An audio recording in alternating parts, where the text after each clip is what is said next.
This is everybody in America who is responsible, rather than your bigoted guest who believes that everything that Netanyahu says. Netanyahu was not speaking for himself. He was speaking on behalf of an independent democracy, Israel, which has a perfect right to be invited by both Republicans and Democrats. Okay. Professor. I wanted to start with that clip because it says so much about how cable news discourse about Israel-Palestine tends to go. A disgraced and degraded sociopath yelling at anyone who objects to the mass murder of children by starvation, aerial bombardment, trying to shut down their argument by spuriously accusing them of anti-Semitism. To get personal for half a second, as someone who actually has had an anti-Semitic comment directed or two directed at me over the course of my life, part Jewish, I look like it, I probably fulfill a lot of stereotypes.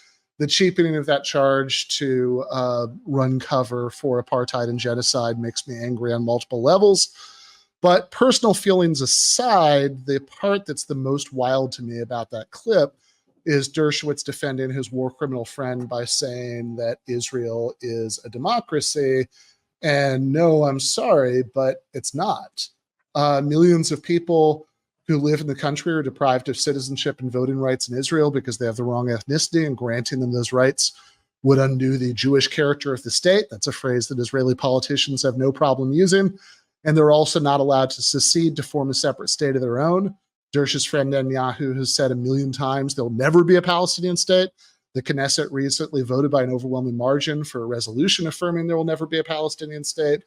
Well, if you've ruled over millions of people for 57 years and you are announcing your intention at every opportunity to rule over them for another 57 more maybe, and you're never going to let them have citizenship rights in your state, I'm sorry, what you're describing is not a democracy.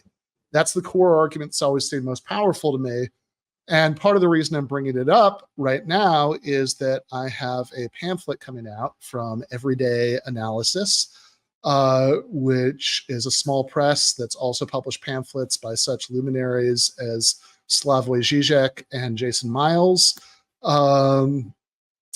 called 4 Essays on Palestine. I talked to the editor, Alfie Brown, and he said copies should be arriving in the US in time for me to do a launch party in Los Angeles in mid-September. I'm working with our booking agent, TJ, right now to see what that looks like. I assume Jason will be there. I would hope so. Possibly. My feelings might be hurt if I'm not involved with it. Possibly. Yeah, definitely some familiar faces. So that's something to look forward to, and it's available for pre-order now. We've got the link in the description for this episode. Down below that box where you are watching us talk right now. And the first 2 essays reprinted from Jacobin lay out my basic case on democracy and human rights and the genocide right now going on in Gaza. The second 2 essays are one that's also from Jacobin that was way more controversial on my side, called No One's Rights Should Depend on Where Their Ancestors Lived. And the last is reprinted for the Substack. It's called Marx and Rawls versus Nozick and the Land Back Left. And it covers what I think are the deeper issues involved in that controversy. And there's an introduction that's new for this pamphlet tying it all together. And to my mind, it's a very simple tie-in.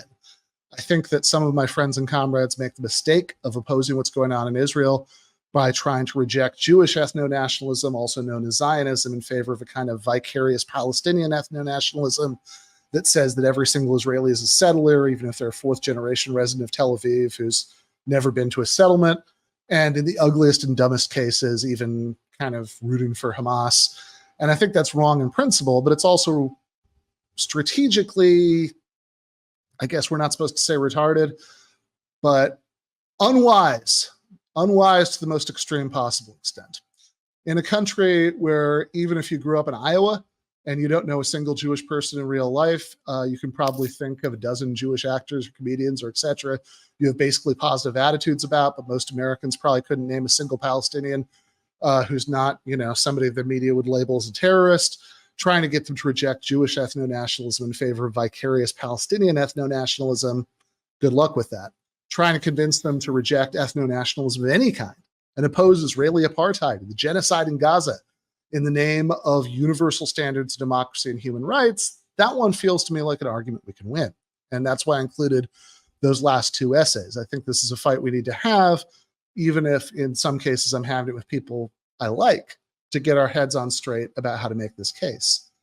And speaking of democracy, I want to talk about one other thing before I bring on my best friend and podcasting comrade at arms to talk about his excellent new essay, This is What You Want, This is What You Get.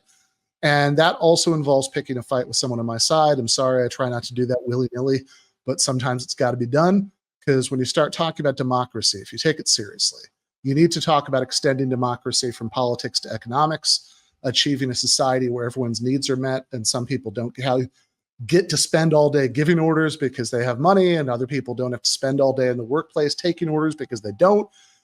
In other words, socialism. And I think that if you're serious about achieving socialism, the theory of history and economics that's going to be most useful to you in order to understand where we are in the capitalist phase of human history, how we got here, how we can break through to something better, is Marxism.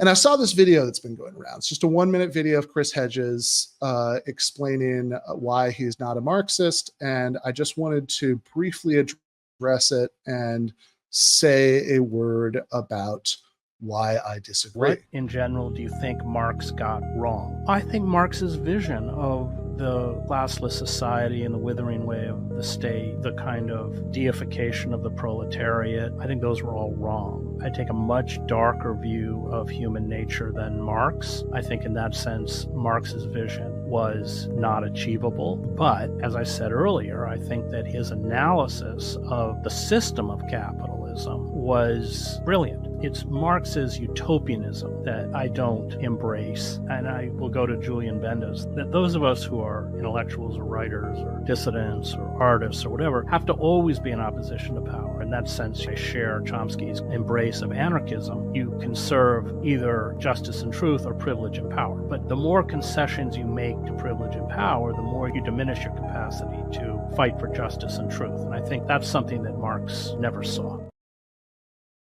And I want to make it clear that this is not a play of a video of Ben Shapiro and dunk on it sort of situation. Chris Hedges is a serious person. He's a smart person. And he's a person who has humane and egalitarian values I can admire. I don't have the slightest doubt about any of that. But I do very thoroughly disagree, in particular with two things from this video, which are related. One is he accuses Marx of deifying the proletariat. That's just wrong. The other is that he says he doesn't think we can achieve a classless society because he has a darker view of human nature than Marx did.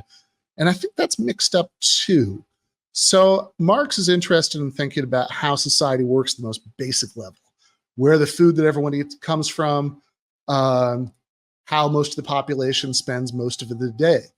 And he has an analysis according to which the working class majority of society is being forced to spend part of every day working not for themselves, to meet their own needs like they'd have to do regardless of how production was organized, but to enrich the people that they had no realistic choice except to sell their working hours to in order to make a living. And he focuses on this group not because he deifies them, and not even because he thinks they're the most oppressed or the worst part of society. In fact, people who are unemployed and unemployable, living off petty crime, prisoners, people who have to beg for food on the streets, these groups are often way more miserable and oppressed than the working class.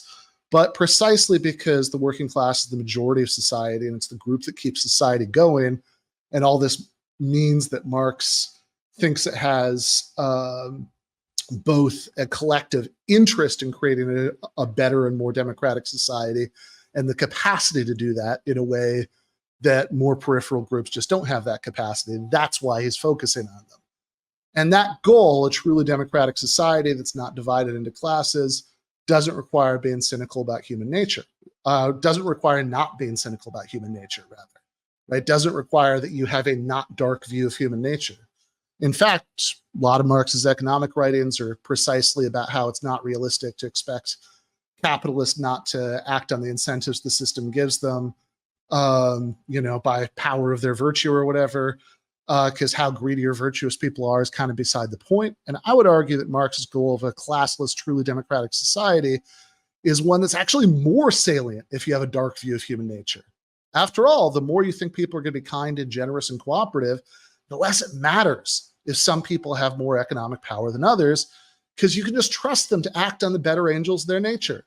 People won't step over homeless people on their way home from the brokerage. They'll use what they have to help them and get them on their feet. Capitalists won't treat their employees the way Jeff Bezos treats warehouse workers or Harvey Weinstein treated aspiring actresses.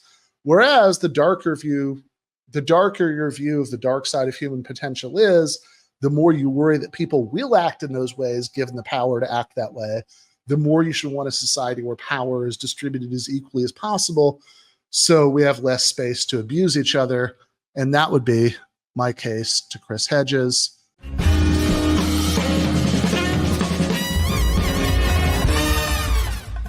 You have been watching free public content from Give Them an Argument. To access every single episode of the show, the main show on Monday nights, all of the streams, all of the debate breakdowns, all of the patron-exclusive postgames on Monday nights, all of the patron-exclusive bonus episodes every week, and much, much more, go to patreon.com/Ben Burgis. I cannot resist ending this with, don't be foolish.